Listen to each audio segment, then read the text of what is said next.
Have you ever opened up your digital audio workstation, programmed in a melody or chord progression, only to hear a lifeless piece of music? My name is Daniel, and in this video, I'm going to show you how to add life to your instruments with just 2 simple tips in any digital audio workstation. So let's get into the DAW and get started. When programming in notes for your instruments, whether that be a synthesizer or a real instrument, the musical passage can sound stale and robotic. This can lead to an uninteresting and lifeless sounding song, so we are going to go into the DAW's piano roll and apply 2 simple techniques to create a more humanized feel to our musical passages. So let's take a listen to our chord progression on a grand piano.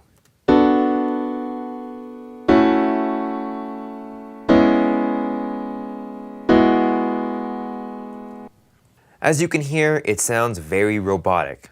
Every sound is played at the same velocity and all the notes are held for the exact same amount of time. The first technique that we can use to add life to the piano progression is to change the velocities of individual notes. When a musician plays a piano, not every note is going to be played with the same amount of force and strength, so changing the velocities will help create a more humanized musical passage. So here we are in the piano roll.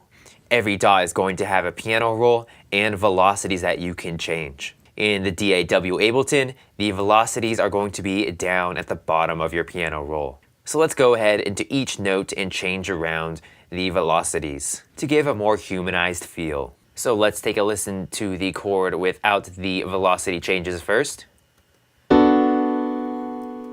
Now let's change around the velocities of this chord.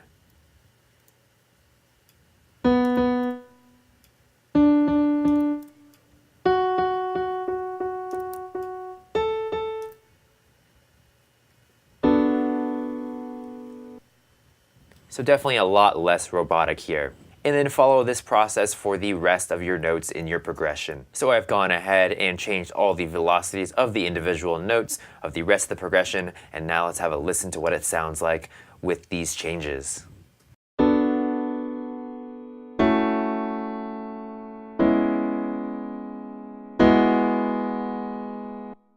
Definitely a lot more of a vibe, more of a natural sounding feel to the piano. The next technique that you can use is to change the note lengths of the individual notes in your progression.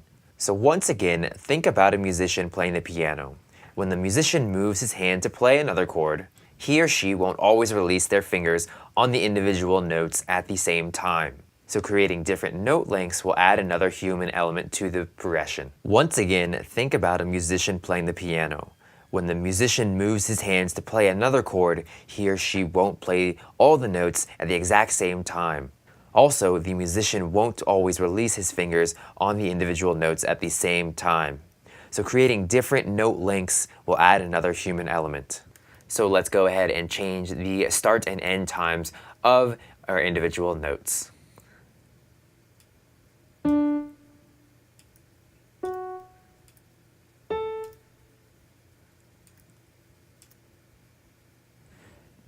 And then we're going to go ahead and do this for the rest of our notes in our progression.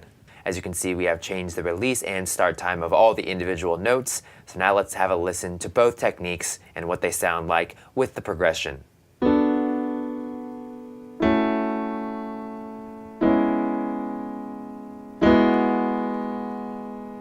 Now let's have a listen to the progression without any changes in the velocity or the start and release times of the individual notes.